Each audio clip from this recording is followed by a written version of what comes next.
On parle de l'actualité d'Internet avec vous, Guy Birenbaum, et vous nous racontez des retrouvailles miraculeuses qui ont eu lieu en Inde grâce au web. C'est un vrai conte de fées. Hein. Oui, Emmanuel, les sites internet dans le monde entier racontent une histoire sortie sur le site themercury.com. Et effectivement, c'est tellement beau qu'on pourrait croire une légende ou un conte. C'est l'histoire d'un jeune Indien qui s'était perdu, c'est ça, à l'âge de 5 ans. Exactement, en 1987, le petit Saru mendiait avec son frère dans une gare de l'ouest de l'Inde. Là, c'est le drame, il se perd, il veut essayer de rentrer chez lui et décide de monter dans un train. Malheureusement, à 5 ans, on est rarement capable de prendre le bon train tout seul. Il s'endort dans ce train, se réveille une dizaine d'heures plus tard. Il est alors à plusieurs centaines de kilomètres de chez lui, complètement perdu. Pas moyen de retrouver son chemin ni sa famille. Pendant un mois, il tente quand même le retour. Il frôle la noyade dans le Gange, manque d'être enlevé par un homme qui voulait le vendre comme esclave.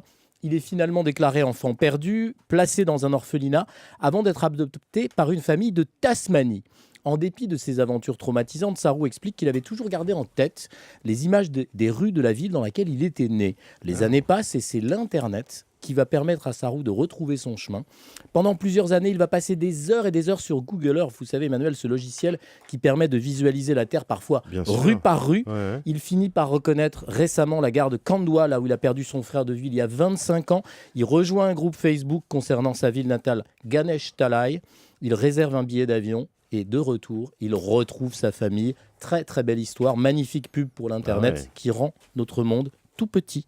Tout petit, mais parfois aussi plus beau. Merci beaucoup, Guy Birenbaum. Bon week-end. Merci. On se retrouve évidemment lundi.